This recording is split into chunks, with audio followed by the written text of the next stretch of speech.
বন্ধুরা, সংসারের সংকীর্তন সিরিয়ালের আজকের রিভিউ। বংশীর খুব জোর বাথরুম পেয়েছে, কিন্তু ভাগ্নে মদন বলছে মামা তুমি ভুলেও ওই বাথরুমের দিকে যাবে না। বংশী তখন বলছে এ বেটা, আমি যত বাথরুমের কথা বলতে চাইছি কানের কাছে একইভাবে বাথরুম বাথরুম করে আমার ওই বাথরুমেই ঢুকিয়ে ছাড়বে। এদিকে নন্দ আর কল্যাণী দুটো বাথরুমে ঢুকে বসে আছে, বংশী যাতে কোমর বাথরুমেই ঢুকতে পারে।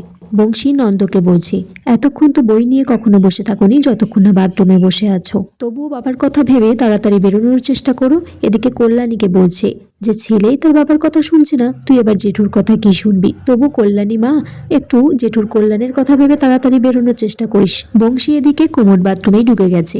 মদন বলছে মামা তুমি এটা কি করলে, তুমি তো এই বাথরুম থেকে বেরিয়ে পূর্বপুরুষদের সামনে দাঁড়াতেই পারবে না। বংশী তখন বলছে ওরে, এই বাথরুমে ঢোকার আগে আমি ক্ষমা চেয়ে নিয়েছি। শান্তি এদিকে নন্দ আর কল্যাণীকে বাথরুম থেকে বেরোতে বলছে। বংশী এদিকে কোমরে বসে বসে বলছে যে ময়না, তুমি আজকে যদি বেঁচে থাকতে বুঝতে পারতে কোমরে বসার কত সুখ। বংশী এদিকে বাথরুম থেকে বেরিয়ে দেখে সামনে শান্তি, জয়ন্ত, নন্দ সবাই দাঁড়িয়ে আছে। তাদের সামনে বলছে আমি এই বাথরুমে কি করে ঢুকলাম রে। তখন শান্তি বলছে কি মনে হয় জানো তো বাবা, আমার মনে হয় আমার দিদার মতো তোমারও হাঁটার অভ্যাস হয়ে গেছে ঘুমের মধ্যে। নন্দ তখন বলছে বাবা তুমি ভুল করে চলে যেতেই পারো, কিন্তু এরকম ভুল তো বারবার হতে পারে, তাই তোমাকে ক্ষমা চাওয়া উচিত। কিন্তু জয়ন্ত এদিকে মনে মনে বলছে আকাশে কেমন মেঘ জমেছে, বৃষ্টি এলে কোনো অসুবিধা নেই, কিন্তু ঝড় এলেই মুশকিল। কিন্তু ঝড়টা আসবে কোন দিক থেকে, শান্তির দিক থেকে নাকি বাবার দিক থেকে? জয়ন্ত এদিকে শান্তির সাথে কথা বলার চেষ্টা করছে, কিন্তু শান্তি রাগ করে আছে। শান্তি তারপর পিছন ফিরে শুয়ে পড়ে। কাদম্বরী এদিকে তুলসী মন্দিরে ফুল দিচ্ছে আর বলছে চারিদিকে কোমরের খালি প্রশংসা চলছে, যেন এই প্রশংসা শুনেই সবার পেট ভরে যাবে। মা তখন এসে বলছে যে ভালো জিনিসের তো প্রশংসা করতেই হবে। কাদম্বরী বলছে এমন ভাব করছো যেন বাড়িতে গাড়ি কেনা হয়েছে। শান্তি তারপর সেখানে এসে জানতে চাই যে এখানে কি হচ্ছে। টুনির মা বলছে তোমার কোমরের গুণগান করা হচ্ছে।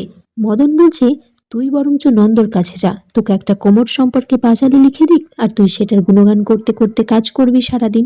টুনির মা তারপর শান্তিকে বলছে যে তোমার শ্বশুরমশাই খুব কিপটে মানুষ, তোমার হাতটা একটু খোলা দেখলাম, আমার শ্বশুরমশাইয়ের কাছে গিয়ে আমার মাইনে বাড়ানোর কথাটা বলে দাও। জয়ন্ত এদিকে হসপিটালে বেরোচ্ছে। শান্তি তারপর তাকে একটা টিফিন বক্সে খাবার দিয়েছে, বলছে বাড়িতে বউ থাকলে বাইরের খাবার খেতে হয় না। কাদম্বরী বলছে কাকিমা থাকতো বাইরের খাবার কখনো খেতে হয়নি। এদিকে কাদম্বরী বলছে তুলসী গাছের পাতাগুলো হলুদ হয়ে যাচ্ছে। শান্তি বলছে চা পাতা দিলে ভালো হয় বটে, কিন্তু অতিরিক্ত দেওয়া ভালো না, মানে অতিরিক্ত কোনো জিনিসই ভালো না কাকিমা। এদিকে ব্রজ, নন্দ আর কল্যাণী কোমর নিয়ে আলোচনা করছে। ব্রজ বলছে আগে বনিয়াদি বাড়িতে কত গুরুত্বপূর্ণ কথা নিয়ে আলোচনা করা হতো, আর এখন আমাদের আলোচনার বিষয়বস্তু কোমর। দাদা জানতে পারলে আমাদেরকে কি করবে।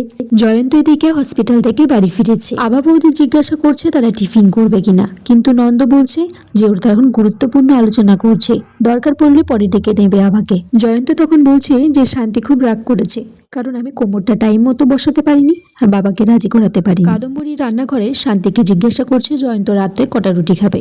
শান্তি তখন বলছে আবা বৌদিকে দিয়ে জেনে নেবে। কাদম্বরী বলছে আমাদের জয়ন্ত খুব ভালো ছেলে, সাদা সিধে, কি এমন করেছে যে ওর সাথে কথা বলা বন্ধ করে দিয়েছো। এদিকে নন্দ আর কল্যাণী তারা আইডিয়া দিচ্ছে জয়ন্তকে যে আবার ফুলসজ্জা করানোর কথা, কিন্তু জয়ন্ত বলছে যে এত টাকা পয়সা বাবা শুনলে তো রাজি হবে না। শান্তি এদিকে রান্নাঘরে কাজ করছে, সেখানে টুনির মা আর নন্দ গেছে তাকে আটকে রাখার জন্য, যাতে ঘরে জয়ন্ত আর কল্যাণী বেলুনগুলো দিয়ে খুব সুন্দর করে সাজাতে পারে। কল্যাণী বলছে যে চাঁদের জন্মদিনে এই বেলুনগুলো আনা হয়েছিল, সবটা তো লাগেনি, এক প্যাকেট লেগেছে।